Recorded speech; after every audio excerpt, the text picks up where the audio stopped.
Right now, outside your house, in the cracks of your driveway, along the edges of your garden. There are plants growing that you've been trying to kill for years. You've pulled them out. You've sprayed them. You've covered them with mulch. And yet, every single year, they come back.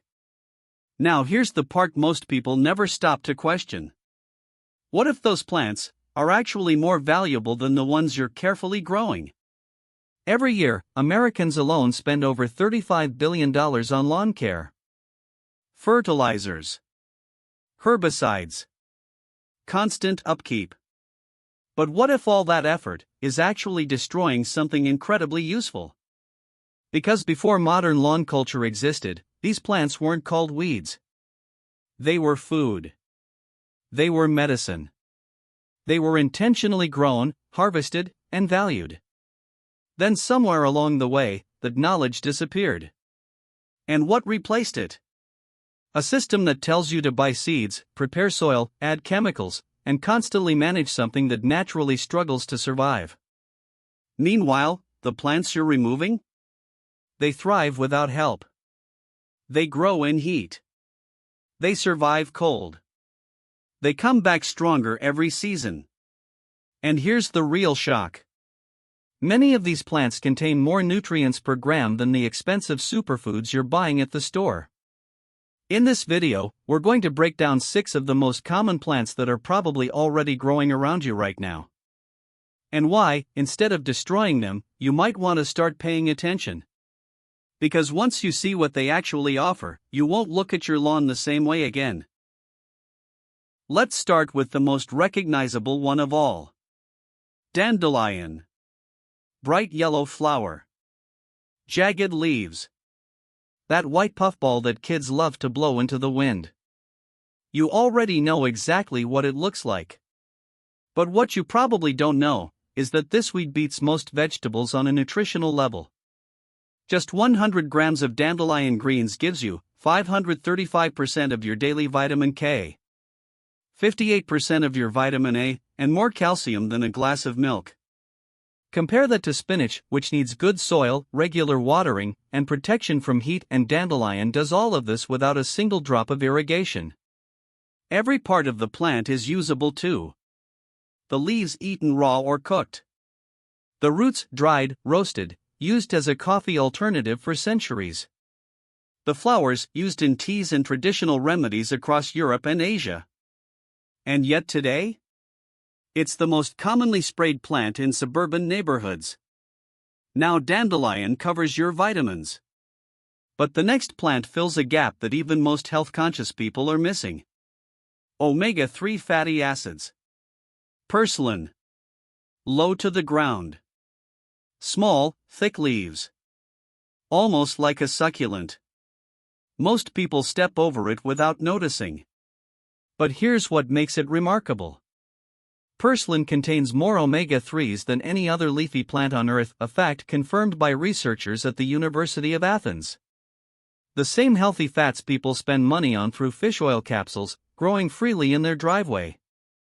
And unlike most crops that wilt in summer heat, purslane actually thrives when temperatures rise. When your garden starts struggling? This plant is just getting started.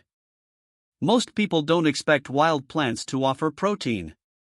But lamb's quarters does exactly that. Soft green leaves, slightly dusty underneath, often mistaken for spinach. But this plant has a history most people don't know.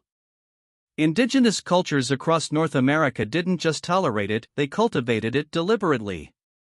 Both the leaves and seeds were used as food. And here's why. 100 grams of lamb's quarters contains nearly 4 grams of protein, higher than spinach, along with iron, calcium, and vitamins A and C.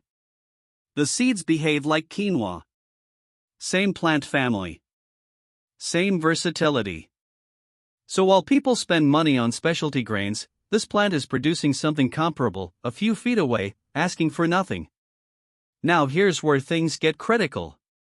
Because the next plant solves a problem that historically killed people. Wood sorrel. Small plant. Heart-shaped leaves. Tiny yellow or white flowers. Most people mistake it for clover. But it's completely different. Wood sorrel has a sharp, citrus-like flavor. That sourness isn't random, it comes from oxalic acid compounds, and it signals something important. This plant is loaded with vitamin C. And that matters more than people realize. Vitamin C deficiency doesn't just make you tired. It causes scurvy, a condition that killed thousands of sailors and soldiers throughout history, not from starvation, but from a lack of fresh plant nutrition. Wood sorrel grows in shade, under trees, along fences. The dead zones of your yard are quietly producing one of the most historically critical nutrients in human survival. Now let's talk about a plant that doesn't just feed you. It repairs your land. Clover. Low to the ground. 3 small leaves. Seen everywhere. But underground, clover is doing something remarkable. It pulls nitrogen directly from the air through bacteria living in its roots and deposits it back into the soil. This process, called nitrogen fixation, is the same reason farmers rotate legume crops. 1 acre of clover can fix up to 200 pounds of nitrogen per year naturally with zero chemical input. Before synthetic fertilizers existed in the 20th century, clover was intentionally planted to restore exhausted farmland. Today it's treated as a nuisance. But it's actively improving your soil, for free, while you sleep.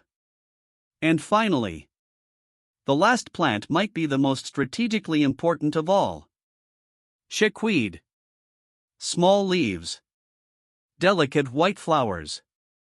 Dense, low-growing patches. It doesn't look like much. But timing is everything. Chickweed emerges at the end of winter before most gardens have even started.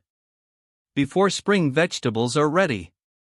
Right in the gap when stored food runs low and fresh options are almost zero. It fills the exact window that most people don't plan for. Mild in flavor. Nutrient-rich.